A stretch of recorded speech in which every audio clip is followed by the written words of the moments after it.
Hello everybody, thank you for joining me.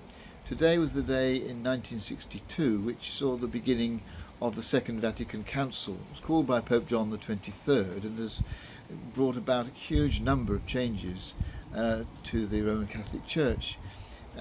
It's not clear whether he really said this, but it does sum up his attitude to the council.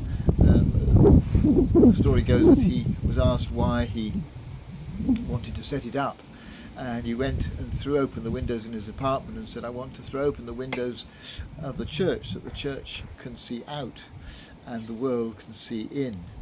And that certainly was the feeling of those meetings of the council, which really did bring a breath of fresh air into the Roman Catholic Church. And a great number of really effective and well-needed reforms came from that Second Vatican Council. Also today we could remember the death in 1531 of Zwingli, who was a preacher in Zurich at the beginning of the Reformation. Still a member of the Roman Catholic Church, he nevertheless spoke out against hellfire, particularly the idea that unbaptized children would go to hell. He spoke out against the idea that you could buy forgiveness for people who died by giving money to the church here. He spoke out against the power of excommunication. He didn't approve of the veneration of saints, and so on.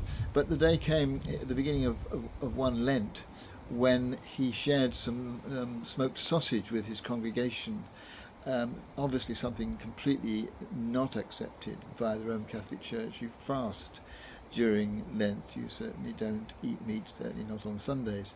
And it was this, what was known as the affair of the sausage, that led to the breach between the Roman Catholic Church and Zwingli's communities in Zurich.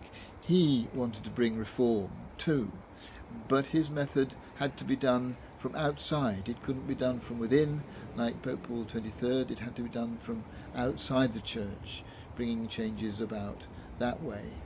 And I want to celebrate today the many people who, both from within the institution of the church and by having to step outside it and maybe set up new congregations, new movements, have tried to bring change from outside the institutional church, have contributed towards making the church that we know, inadequate and ineffective and frail though it is, nevertheless better than it would have been without them.